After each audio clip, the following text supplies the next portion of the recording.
자, 하나의 아이디어만 선정하기 위해서는 의사결정을 하는 그런 방법이 필요하게 됩니다. 그래서 의사결정을 하는 다양한 기법을 소개를 하도록 하겠습니다. 자, 첫 번째는 PCA 기법입니다. PCA. PCA 기법은 대안일, 대안이, 대안삼, 대안사 네 가지 안이 있죠. 이 네 가지 대안을 1대1로 비교하는 거예요. 대안1과 대안1은 비교할 수 없죠. 대안2와 대안1은 대안1이 낫다. 대안3보다도 대안1이 낫다.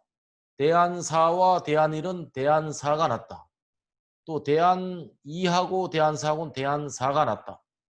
대안4하고 대안3은 대안4가 낫다. 이렇게 1대1로 비교를 하면 그 우열이 명확해집니다.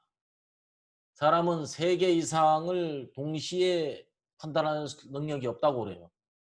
그러면 가장 탁월한 능력은 뭐냐? 둘 중에 하나를 고르는 것입니다. 3개, 4개 선택지가 많아지면 좋을 것 같지만 혼란이 발생이 됩니다. 그래서 항상 4개 이상이더라도 각각 비교할 수 있는 PCA 기법이 가장 합리적인 의사결정에 도달할 수 있다는 이야기입니다. 그러면 이와 같이 비교를 해본 결과 대안4가 3표가 나왔어요.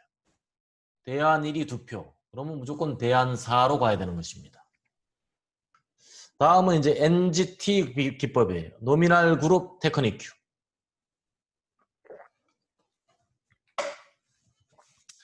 자, 이것은 1항부터 7항까지가 있습니다. 그 다음에 평가 항목들이 있어요. 고객, 시그마 효과, 소요 시간, 투자 비용, 기타.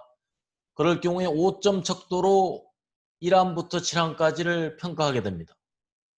그래서 가장 높은 득점을 한 안이 바로 1안이 되는 것입니다.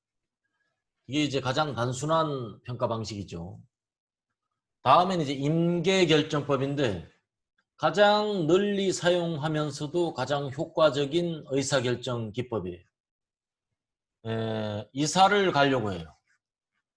부산의 그 구도심지 남포동과 그 다음에 신지역인 그 서면 어디로 이사 갈까요? 광주로 예를 들면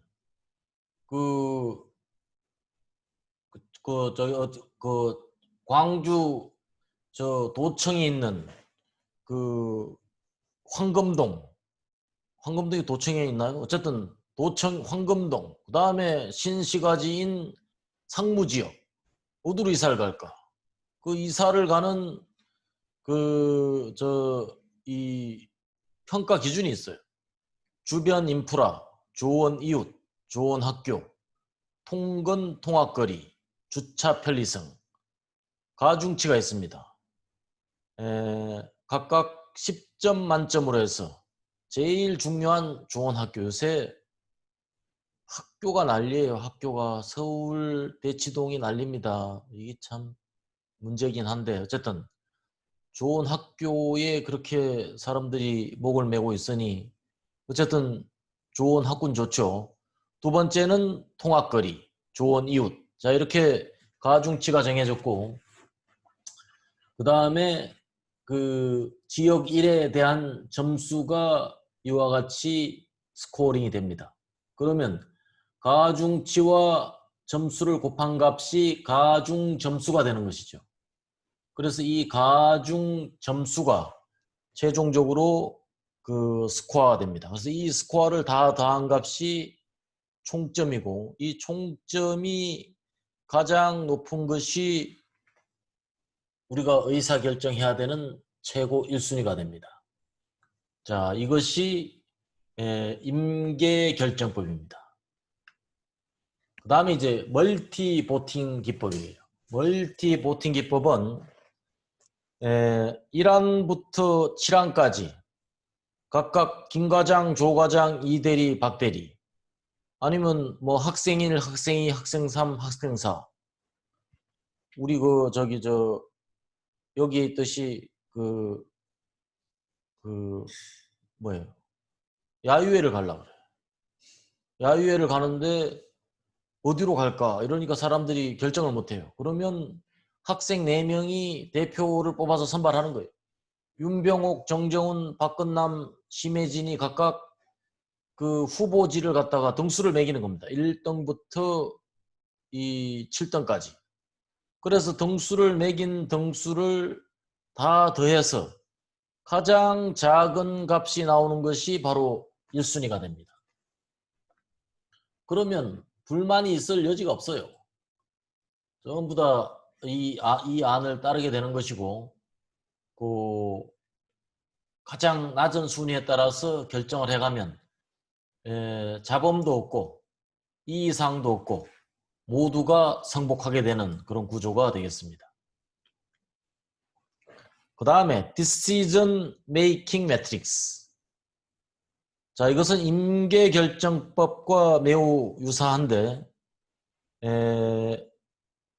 평가 요소의 합이 100이 되는 구조입니다. 50점, 30점, 20점, 100점이죠. 그래서 1항부터 7항까지 각각 5점 척도로 점수를 레이팅을 합니다. 그래서 위에 가중치를 주는 것과 곱해요. 곱한 점수를 더한 값이 자기 자신의 스코어가 됩니다. 그래서 여기서는 제 3안이 360점으로 최고 점수를 받았어요. 자, 이와 같이 다양한 의사결정 기법이 있는데 가장 심플한 것이 가장 베스트입니다. 그래서 여러분들은 이 중에서 어떤 것을 사용해도 좋지만 한 가지 기본 개념은 명확하게 되는 거예요.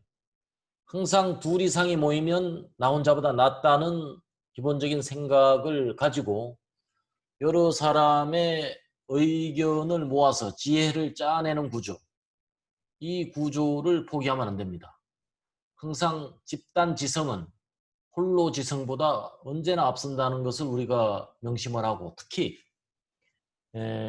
이 집단 프로젝트 활동에서는 무엇보다도 중지 결집, 모든 사람을 하나로 응집해서 끌고 나가는 힘이 매우 중요합니다. 본인의 아이디어와 본인이 아무리 탁월하다고 해도 여러 사람의 힘을 모으지 못하면 결국 그 힘은 분산돼서 그 힘이 되지 못합니다. 그렇기 때문에 그 힘이 올바른 방향으로 그 힘을 쓰기 위해서는 모든 사람의 의견을 수렴해서 집약하는 그 과정이 리더로서 매우 중요하다고 하겠습니다. 자, 다음은 실험계획법입니다. 실험계획법. 실험계획법은 그 연구개발부서, 특히 제조 엔지니어링 부서, 또 간접 부문에서도 그 한 번쯤은 누구나 사용을 해야 될 필요가 있는 아주 좋은 툴이에요. 그래서 DOE, Design of Experiment. 여기서 실험계획법이라는 것은 계획된 실험이라는 거예요. 여러분 시험하고 실험하고 구분이 되십니까? 한수경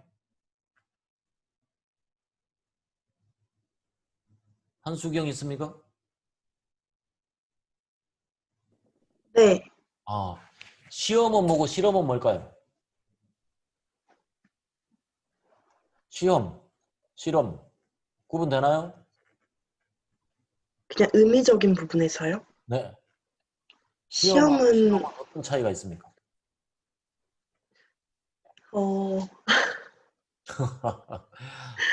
항상 우리가 매일 듣던 말도 이런 질문을 받으면 당혹스러울 때가 있어요. 자, 그 당혹스러움을 제가 이해를 합니다. 자, 시험은 어떤 사람에게 아는지 모르는지를 확인하는 방법이 시험이에요. 잠시 후에 우리도 이제 국제공인 빅 식스 시그마 자격 인정 시험을 보잖아. 이거는 시험입니다. 한수경 학생이 그 식스 시그마에 대해서 얼마나 아는지를 그야말로 테스트하는 거죠. 그러나 실험은 결과를 모르는 거예요. 그러나 바람직한 방향을 정해놓고 그 방향으로 갈 수 있도록 여러 가지 조작을 합리적으로 해나가는 방안이 실험입니다. 그래서 그 실험은 우리 공정관리나 또는 우리가 짜낸 지혜를 가장 합당한 방향으로 끌고 가기 위해서 우리가 추진해 나가는 방법 중에 최상의 것이 실험인 것입니다. 자, 실험 계획의 수순이에요. 실험 계획의 수순은 첫 번째 실험 계획의 설정, 두 번째는 특성치 Y의 선정입니다. 세 번째는 인자와 인자 수준의 선택. 인자는 뭐예요? X입니다. X, 팩트, 팩트라고 하죠. FACT, 팩트. 그 다음에 실험의 배치와 실험 순서의 랜덤화, 실험 실시, 분석, 해석 및 조치. 이와 같은 수순으로 정해집니다. 이게 실험의 순서예요. 여기서 헷갈릴 만한 거.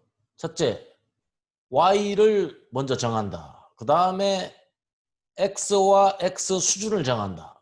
이게 굉장히 중요한 거예요. 그 다음에 실험에는 몇 가지 원리가 있어요. 랜덤화의 원리. 왜 요인 B는 세 가지 버전이 있고 요인 A는 네 가지 버전이 있습니다. 1, 2, 3, 4 이렇게 순차적으로 하지 않고 왜 이렇게 1, 2, 3, 4 이렇게 막 랜덤하게 실험을 할까요? 자, 이것은 실험 순서가 실험 결과에 영향을 미칠 수가 있습니다.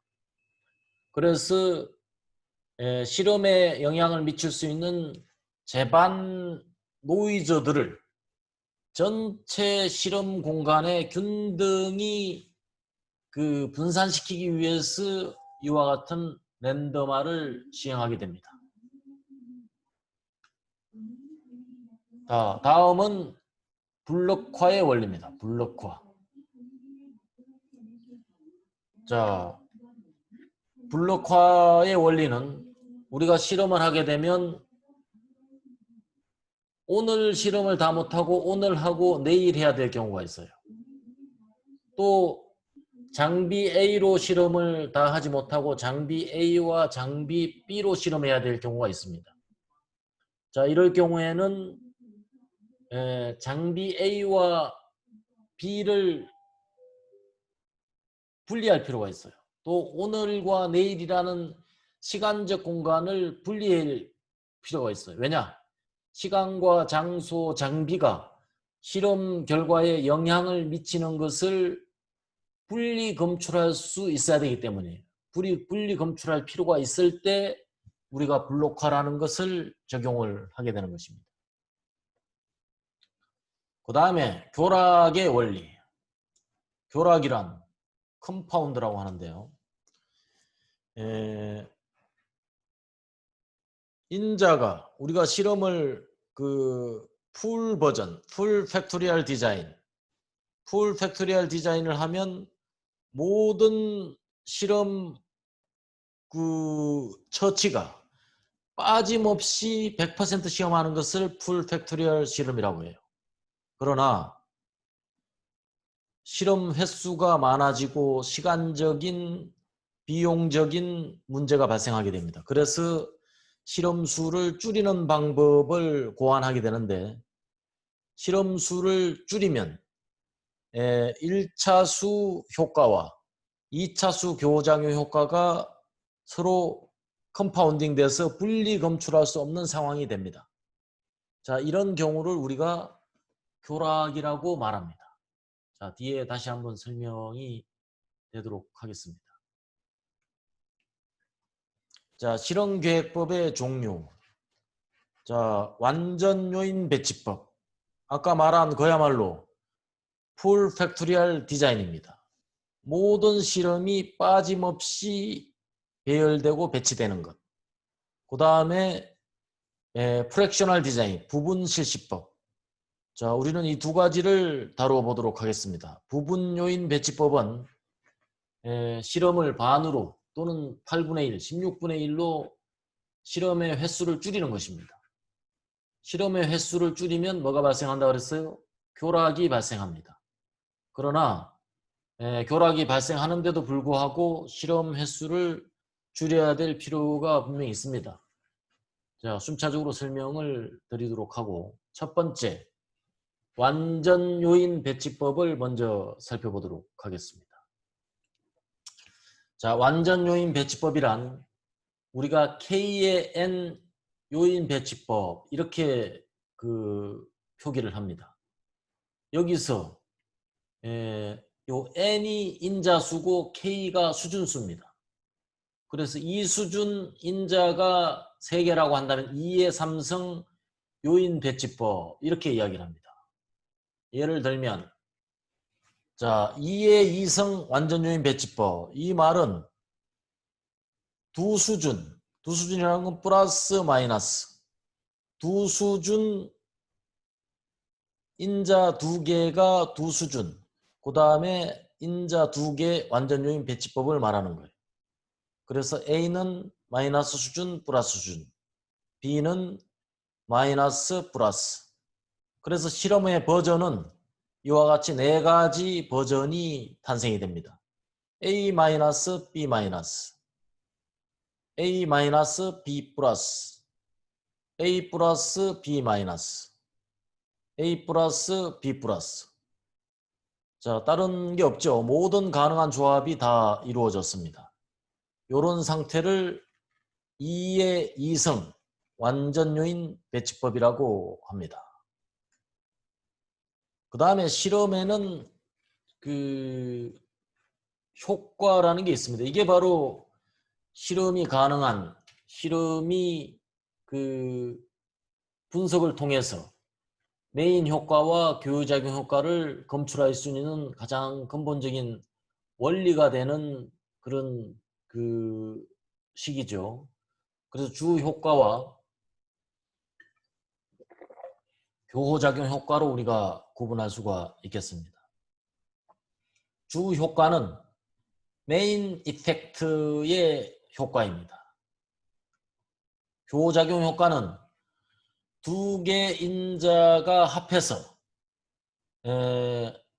상승작용이나 하강작용을 나타낼 때, 즉 A인자와 B인자가 합쳐서 갑자기 반응이 정폭될 경우가 있어요. 또는 그 효과가 반감될 때가 있습니다. 이런 효과를 우리가 교호작용이라고 해요. 예를 들면 남자가 예비군복 입으면 완전히 달라집니다. 그거 이상하죠? 남자가 예비군복 입고 고향 친구를 만나면 더 달라져요. 이게 교호작용입니다. 델마와 루이스, 그 두 사람은 개별적으로 떨어뜨려 놓으면 아주 보통 평범한 가정주부 아니겠어요? 근데 둘이 만나니까 완전 사고 덩어리가 돼버리는 거예요. 자, 이런 작용을 우리가 교호작용이라고 합니다. 자, 얘를 가지고 메인 이펙트와 교호작용 이펙트를 계산을 해보도록 하겠습니다. 자, 일단은 엑셀 시트를 하나 열어봅니다. 자, 여러분 엑셀 시트를 하나 열어보세요. 자, 저는 열었습니다. 엑셀 시트를 가지고 교호작용 효과를 한번 구해보도록 하겠습니다. 자, 여기서 자, 여러분들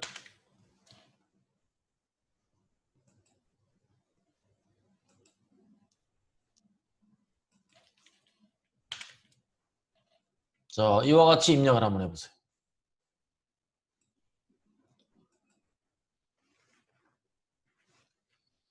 반응 온도, 농도, 수율. 반응 온도는 A라고 하겠습니다. 농도는 B라고 하겠습니다. 수율은 Y라고 하겠습니다. 쉽게. 그래서 A, B, Y 이렇게 해서 A에 마이너스 플러스 마이너스 플러스를 입력하고 B에 마이너스 마이너스 플러스 1 플러스 1 이렇게 입력한 다음에 60, 72, 52, 83을 입력합니다. 10초. 최유림 네, 입력했습니까? 네, 어이 빨라요. 김원비 입력했어요? 김상우 네, 입력했습니까? 네, 자, 그러면 자, 여기서 우리는 효과를 구해 보도록 하겠습니다. A 효과, B 효과, C 효과, 아니 AB 효과 이렇게 구해 보겠습니다. 효과를 어떻게 구할까요? A 효과는 A 곱하기 Y 곱하기 A의 부호를 곱해줍니다. 그러니까 60에 마이너스 1을 곱하니까 마이너스 60이 돼요. 밑으로 B는 B 곱하기 Y를 곱해줍니다. AB는 A 곱하기 B 곱하기 Y. 자, 그럼 마이너스 60, 마이너스 60, 60 나왔어요. 윤병욱. 네, 나왔습니까? 마이너스 60, 마이너스 60, 플러스 60. 네, 네, 요거 세 개를 이와 같이 선택을 한 다음에 제일 오른쪽 아래를 누르면 플러스가 나타납니다. 강민경. 네. 플러스 나타났어요? 네. 플러스를 나타난 상태에서 왼쪽 마우스를 누르고 밑으로 끕니다. 이렇게. 됐습니까? 똑같이 됐어요?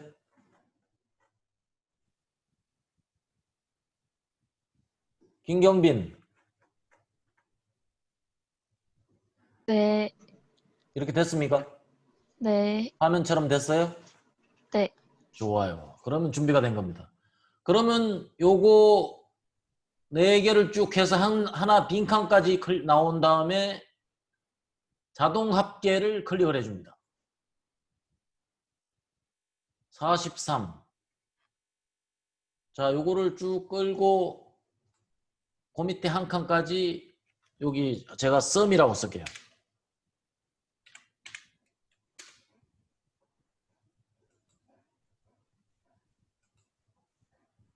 자, 43. 강민성. 네, 43 나왔어요? 네, 43을 오른쪽 밑에 플러스가 나타날 때 오른쪽으로 긁으세요. 그러면 A는 43, B는 3, AB는 19가 되었습니다. 그러면 여기서 비로소 effect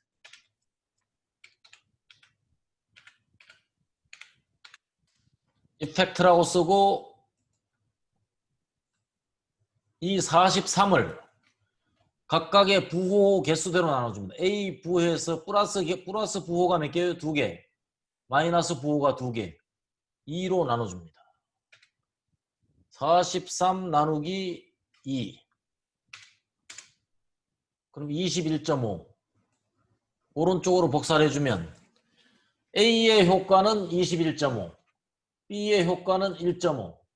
AB의 효과는 9.5. 이렇게 되는 것입니다.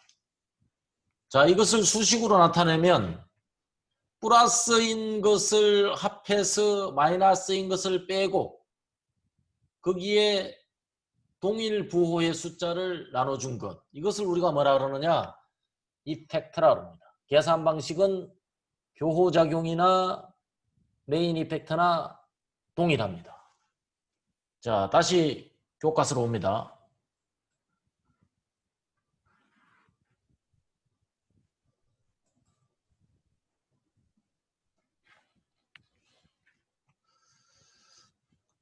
자, 교과서로 와서 요인 실험 예에서 그 수율 60, 72, 52, 83 이것을 계산을 하면 요 식에 있는 바와 같이 아까 우리 엑셀에 가서 계산한 것과 동일한 계산값이 얻어지게 됩니다. 자, 예제 5-1을 한번 우리가 그 실험계획법으로 풀어보도록 하겠습니다. 자, 투척기를 이용한 실험이에요. 요 다음 장에 본 그림이 있어요. 요 그림이 투척기입니다. 전쟁 때 여기에 돌이나 또는 화공을 할 때는 그 불을 붙인 화약을 실어서 날리는 그런 도구가 되겠습니다. 요새로 말하면 거의 미사일에 버금가는 그런 전략 무기가 되겠습니다. 자, 투척기를 이용해서 공이 날아가는 거리를 최적화하려고 합니다.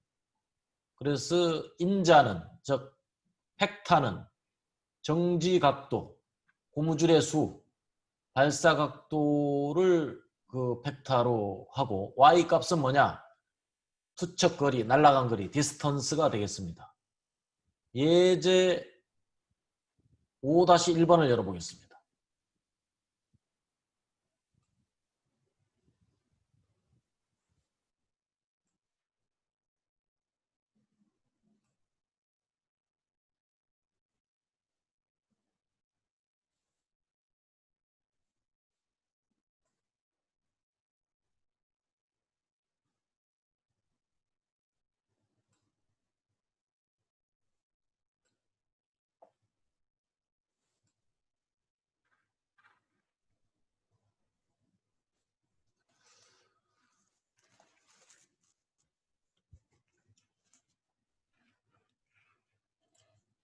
자, 예제 5-1번을 열었어요.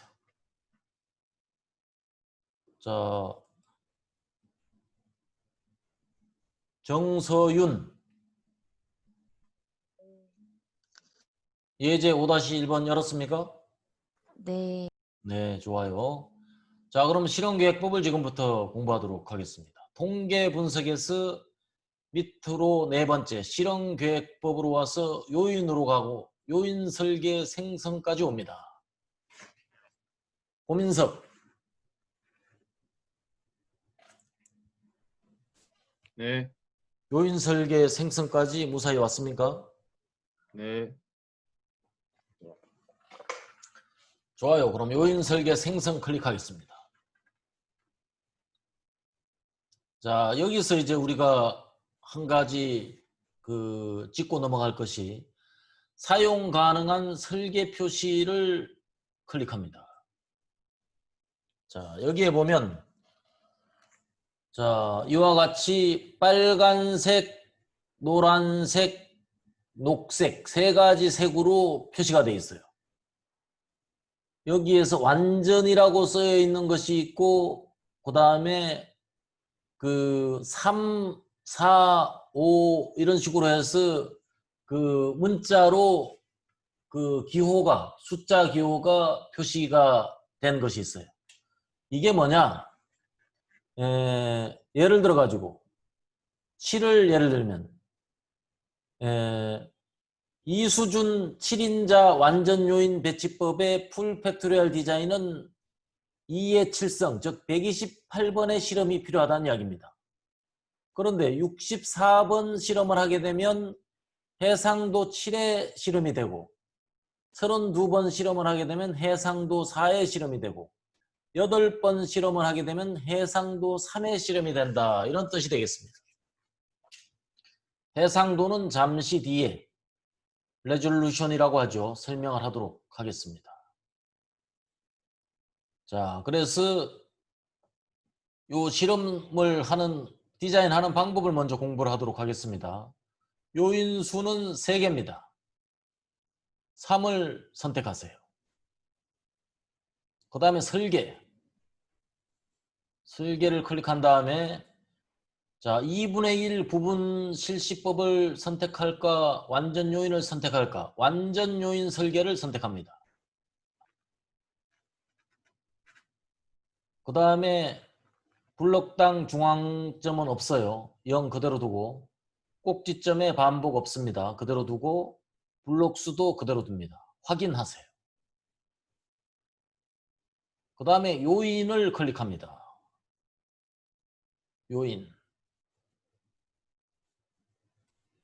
요인을 클릭하면 이름 A, B, C가 있습니다. 자, 요인 A에다가 우리가 샘플로 스탑 앵글이라고 바꿔놓겠습니다.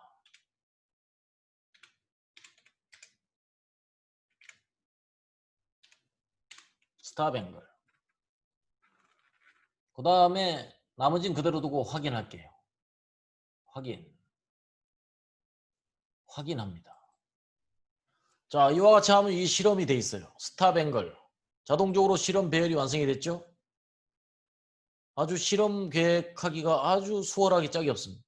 그래서 실험 결과만 여기에 입력을 하면 돼요.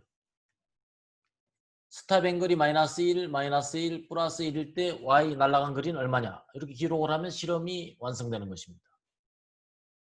자, 그대로 아까 다시 돌아와서 왼쪽 완전 요인 배치법을 그대로 이용을 하도록 하겠습니다. 실험을 그렇게 해서 했다고 치고 자, 통계 분석, 실험계획법, 요인 설계 분석 여기까지 옵니다.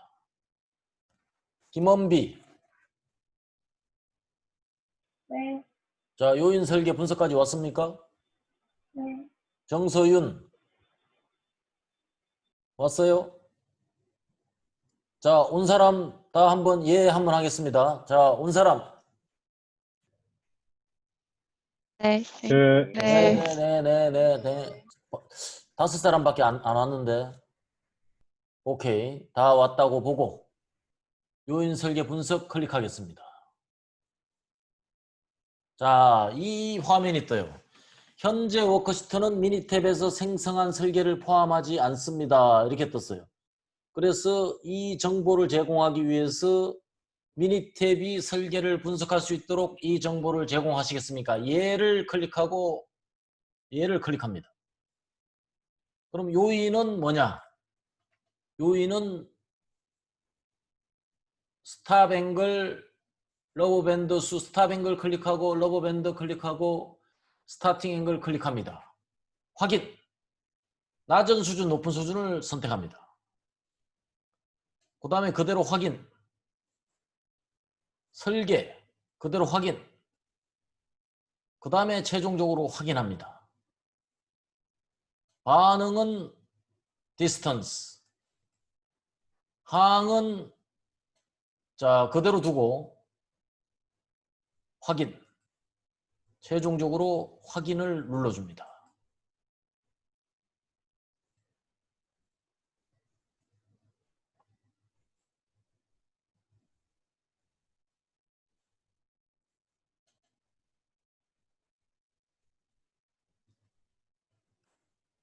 강민성. 네, 자, 이 분석 결과 똑같이 떴어요? 네, 떴습니다. 아, 예. 근데 여기서 이제 F값과 P값이 없죠? F값과 P값이 없는 것은 반복이 없었기 때문에 요인 변동값만 있고 에라 값이 없어서 그렇습니다. 분산 분석을 할 때 항상 에라 값이 있어야 계산이 되는데 자, 이런 경우에는 최고 고차항을 오차항에 풀링을 시켜준다 이렇게 이야기합니다. 그 풀링 시켜주는 조작을 지금부터 함께 하도록 하겠습니다. 자, 실험계획법 요인 자, 요인 설계 분석으로 가서 요인 설계 분석 클릭합니다. 자, 디스턴스 그대로 떠 있죠? 항을 클릭합니다. 그 다음에 3차수 교호작용 ABC를 왼쪽으로 화살표 하나를 클릭해 줍니다. 그럼 왼쪽으로 갔어요. 이 행위를 뭐라 그러느냐? 오차항에 풀링한다 이렇게 이야기를 합니다. 그러면 이 ABC가 에라 텀이 되는 거예요. 에라. 확인합니다. 확인하고 또 확인합니다. 그러면 이번에는 분산 분석 쭉 그 밑으로 내려다 보면 자 이와 같이 P 값이 떴어요. P 밸류가 0.05 이하인 값이 유의한 팩터입니다. 여기서 스탑 앵글 0.017, 러버 밴드의 수가 0.023, 스타팅 앵글 0.013, 그 다음에 2차수 교호작용도 요 스탑 앵글과 러버 밴드의 수만 0.05 이상이고 나머지 두 개는 0.047로 유의한 그런 상황이에요. 자, 그 다음에는 우리가 목표로 하는 최적 조건을 찾아보도록 하겠습니다. 자, 통계 분석으로 가서 실험계획법, 요인 설계 제일 밑에 가면 반응 최적화 도구라고 있어요. 반응 최적화 도구로 가서 스탑. 최선미, 네. 반응 최적화 도구까지 왔습니까? 네. 네, 좋아요. 반응 최적화 도구 클릭하겠습니다. 디스턴스는 목표값이라고 바꿔줍니다. 목표값은 얼마냐? 8m를 입력하겠습니다. 그 다음에 설정을 클릭합니다.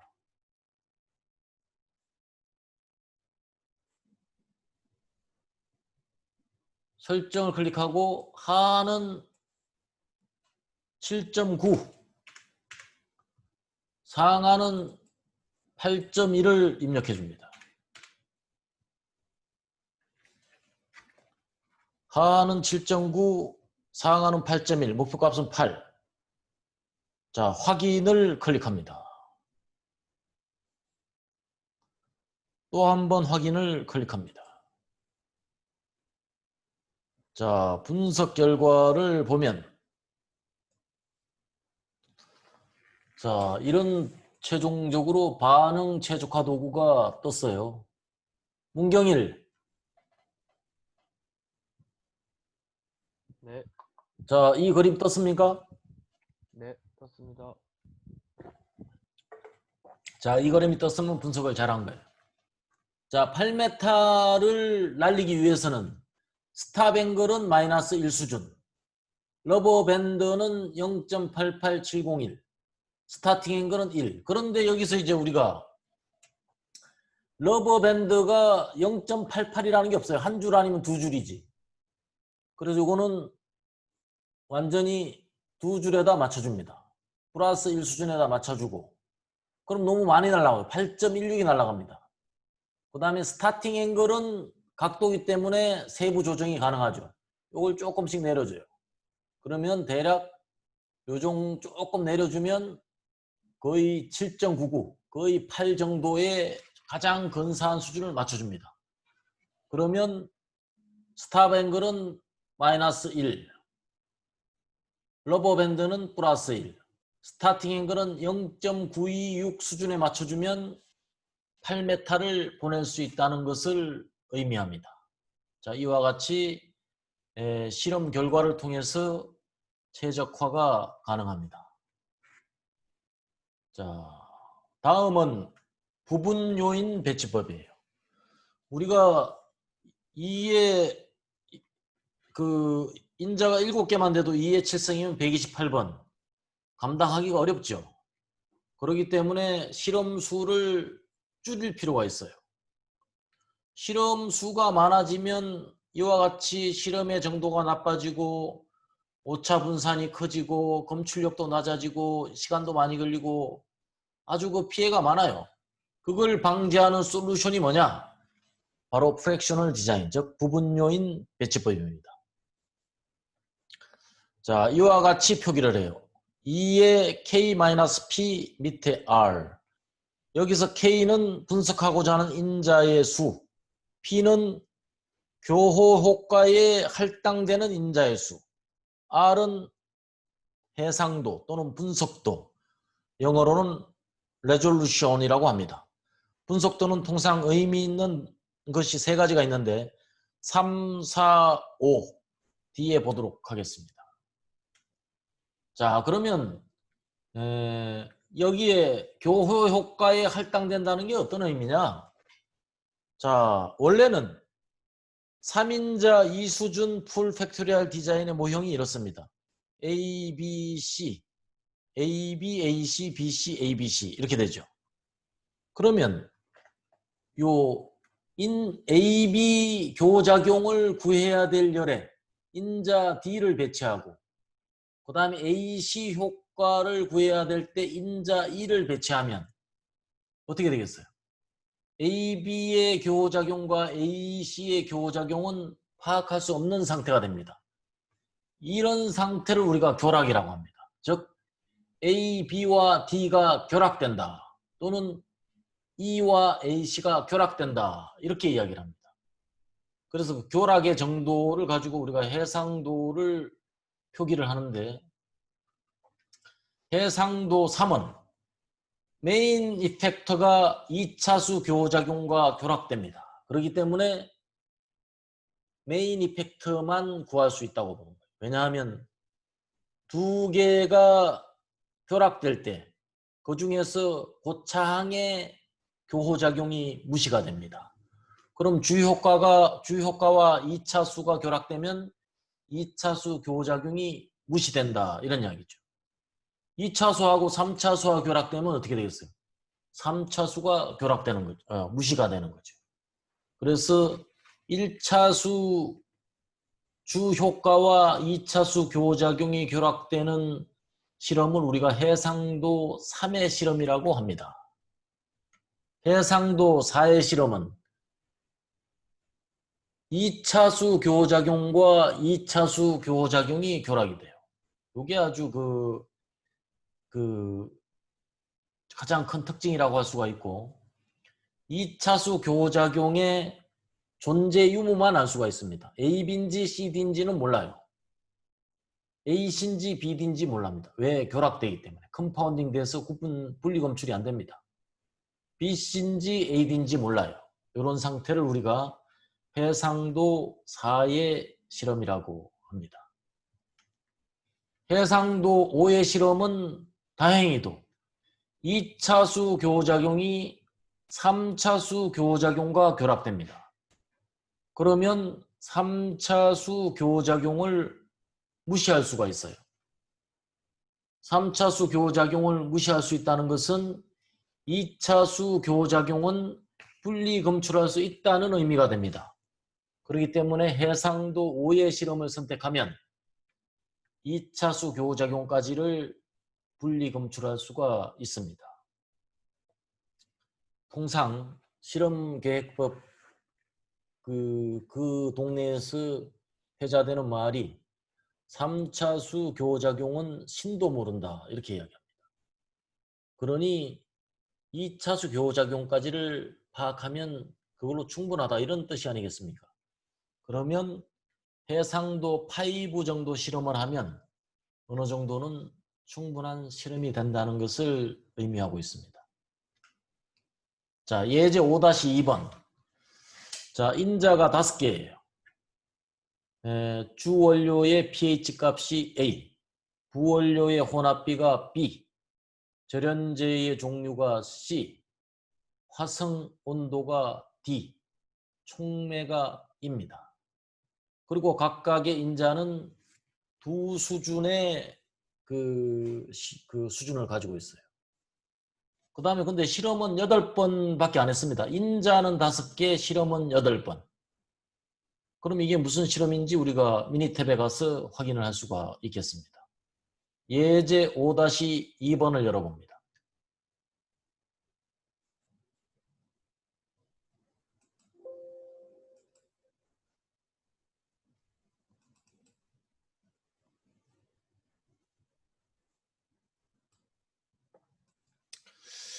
자, 예제 5-2번. 자, A, B, C, D, E 5개의 인자가 있고 라이프라는 즉 수명이라는 Y가 이와 같이 생성되어 있습니다. 자, 그럼 이게 해상도가 얼마인 실험인가를 우리가 먼저 확인할 필요가 있어요. 통계 분석, 실험 계획법, 요인, 요인 설계 생성을 클릭합니다. 그 다음에 사용 가능한 설계 표시를 클릭해요.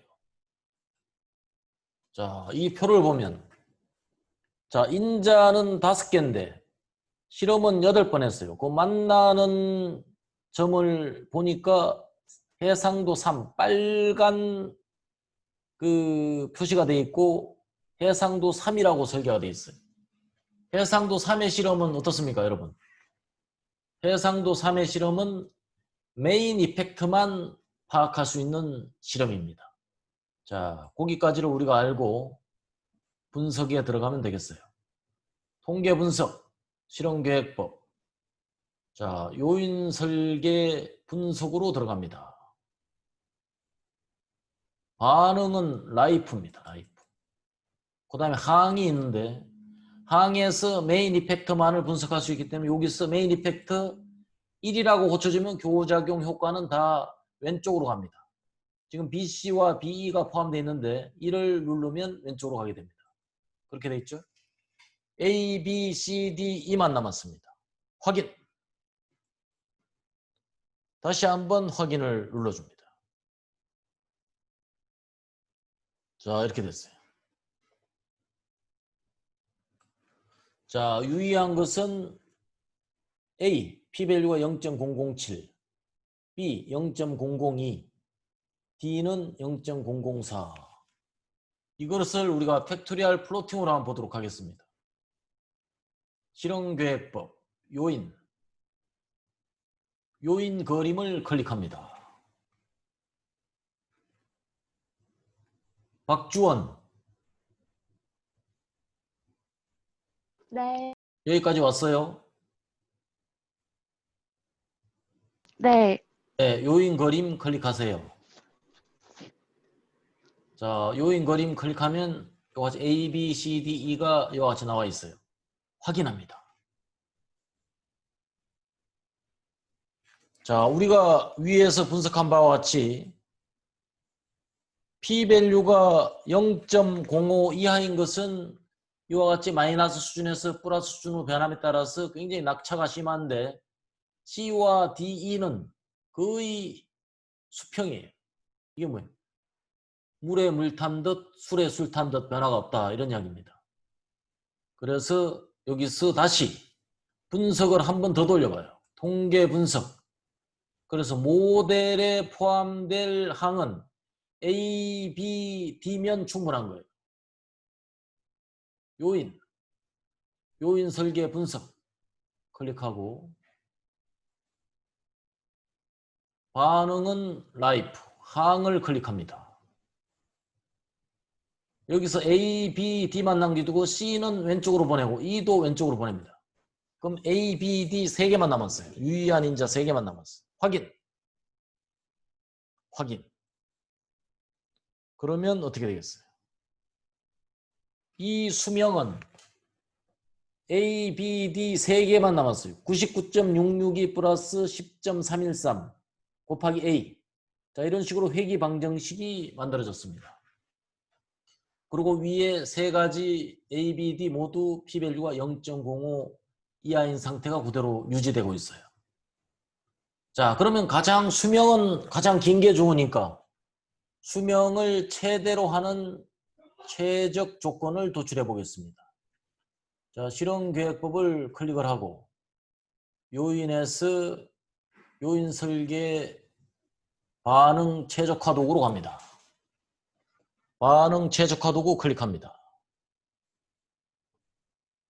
자, 여기서 목표값은 최대화를 선택을 해줍니다. 왜냐? 수명은 제일 긴 게 좋으니까. 그 다음에 설정. 최대화로 됐으니까 그대로 확인하고 최종적으로 확인합니다. 자, 그러면 수명이 최대로 될 수 있는 조건은 전부 다 A 플러스 B 플러스 D 플러스일 때 수명이 143.6이 기대가 된다. 이런 의미가 되겠어요. 그 다음에 D 값은 요 기대값이 출현할 확률.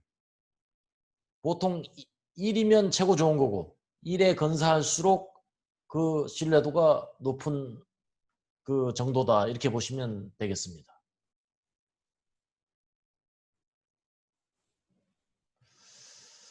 자, 이와 같이 해서 그 실험 계획법까지 마쳤는데요. 다음은 그 개선 결과를 검증해야 될 단계예요. 검증 방법으로 가장 타당한 것은 파일럿 테스트입니다. 파일럿 테스트를 통해서 우리는 풀 스케일로 실행할 때의 위험을 최소화할 수 있고 전체적인 개선안을 보완할 수도 있습니다. 또 향후 추진될 그 비용 또는 이익을 예측해 볼 수 있고 개선안의 수용 가능성을 정대시킬 수도 있습니다. 왜냐? 사람들은 눈으로 본 것을 믿지 눈으로 보지 않으면 믿질 않아요. 그래서 눈으로 보여주는 것입니다. 그러면 가능하네. 전부 다 이렇게 고개를 끄덕이게 돼요. 파스파일럿 테스트는 그 규모에 따라서 대단히 그 절차가 까다로울 때도 있어요. 왜냐? 위험하니까. 뭐든지 처음 실행하는 건 위험하지 않겠습니까? 그래서 이런 절차를 밟아서 파일럿 테스트를 운영을 하게 됩니다. 그 다음에 최종적으로 개선안을 실행하는 데 있어서는 필수 항목이 있고 선택 항목이 있어요. 그래서 must, want 매트릭스라는 걸 통해서 필수 항목 카메라 기능과 MP3 충족된 것을 전제로 해서 want 항목이 가장 점수가 높은 것이 가장 좋은 안이 되겠습니다. 그 다음에 poor 매트릭스는 이거는 이제 삼성전자의 세탁기 출시를 가지고 평가한 항목입니다. poor라는 사람이 만들었는데 기존 모델이 데이텀이에요. 기준이 되는 거죠. 그 다음에 나머지 2, 3, 4, 5, 4개 모델을 코스트, 타임 투 마켓, 캐파시티, 그 다음에 그 워싱 퍼포먼스, 뭐 이런 드라잉 퍼포먼스 항목별로 평가를 해요. 평가는 3가지 방법을 합니다. 동일하면 S, 좋아졌으면 플러스, 나빠지면 마이너스입니다. 그래서 마이너스, 플러스 또는 S 3가지 척도로 평가를 했을 때 마이너스, 플러스를 S를 빼고 플러스에서 마이너스를 뺀 개수가 몇 개냐? 그게 가장 좋은 안이에요. 5번 안이 3점이 나왔습니다. 그럼 이걸 검증하려면 5번을 데이텀으로 놓고 나머지 1, 2, 3, 4를 평가하면 전부 다 마이너스가 나와야 돼요. 마이너스가 안 나오면 뭔가 평가하는 주체가 혼란에 빠진 겁니다. 그래서 이 방식을 우리가 뭐라 그러느냐? 푸어 매트릭스라고 합니다. 그 다음에 페이오프 매트릭스. 이것은 요구되는 노력은 뭐 노력을 한다 안 한다 이런 단순한 이야기가 아니고 리소스를 말하는 거예요. 투입되는 리소스가 적고 효과는 큰 거. 그래서 왼쪽 위에 있는 이 안이 최고 좋은 안입니다. 그 다음은 포스 필드 분석. 포스 필드 분석은 긍정적인 요인과 부정적인 요인들이 있어요. 최종적으로 개선안을 실행할 때는